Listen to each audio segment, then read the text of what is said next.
ఈరోజు ఉమ్మడి పశ్చిమ గోదావరి జిల్లాలో జరిగిన ప్రధాన వార్తాంశాలు. భీమవరం ఆర్టీసీ కాంప్లెక్స్ను జిల్లా కలెక్టర్ నాగరాణి ఆకస్మికంగా తనిఖీ చేశారు. ఆర్టీసీ ప్రయాణికుల భద్రతే లక్ష్యంగా అధికారులు పనిచేయాలని వారికి పిలుపునిచ్చారు. తాడేపల్లిగూడెం రూరల్ పోలీస్ స్టేషన్ను ఏలూరు రేంజ్ డీఐజీ ఆకస్మికంగా తనిఖీ చేశారు.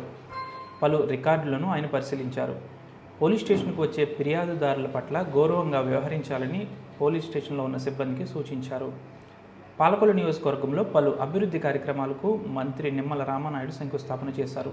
గత వైసీపీ ప్రభుత్వంలో పాలకొల్లు నియోజకవర్గంలో రూపాయి అభివృద్ధి చేయలేదని ఆయన ఎద్దేవా చేశారు. ద్వారక తిరుమల మండలం ఎస్ జగన్నాథపురం గ్రామంలో సోమవారం 24వ తేదీన డిప్యూటీ సీఎం పవన్ కళ్యాణ్ పర్యటించనున్నారు. గ్రామంలో పలు అభివృద్ధి కార్యక్రమాలకు ఆయన శంకుస్థాపన చేయనున్నారు. ఈ కార్యక్రమానికి పెద్ద ఎత్తున అభిమానులు, కార్యకర్తలు తరలివచ్చే నేపథ్యంలో గ్రామంలో ఎల్ఈడి స్క్రీన్లను సైతం ఏర్పాటు చేస్తున్నారు అధికారులు.